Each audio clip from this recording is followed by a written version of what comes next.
2029లో జగన్మోహన్ రెడ్డి గారు 2.0 వస్తోంది. ఇక సినిమా అని అందరికీ అంటున్నారు. నా పరిస్థితి ఏమిటో నాకే అర్థం కావడం లేదు. అందరు అంటా ఉన్నారు.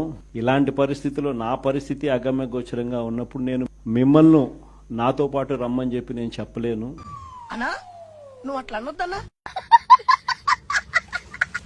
నాగరాజు గారు 2.0 అంటే 2 లేక 1 అంతే. 2.0 రప్పారప్పాలనడం. ఈ మధ్యకాలంలోనే నిన్న మొన్న శబరిమలకి జగన్మోహన్ రెడ్డి ఫోటోలు ఎత్తుకొని పోయి ఆడ స్వామియే శరణం అయ్యప్ప అనకుండా జై జగన్ అని అరవడం, వెంకటేశ్వర స్వామి కొండ మీద చేసినటువంటి అకృత్యాలు, ఇవన్నిటి ఆధారంగా జగన్మోహన్ రెడ్డి జాతకం చూస్తే 2.0 2లోంచి 1 తీసేస్తే 2 వేరే ఏమీ ఉండదు. అది దీని అర్థం అన్నమాట.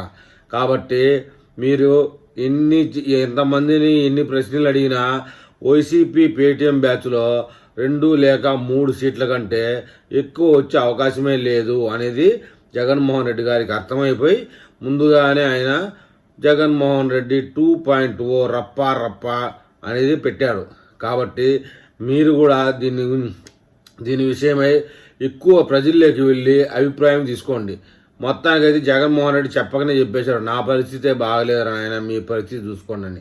కాకపోతే కొన్ని మత కుల వ్యవహారాల వల్ల ఆయనకి ఓటు శాతం ఉంది. అది కూడా ఈసారి ఉండదనేది నా అభిప్రాయం.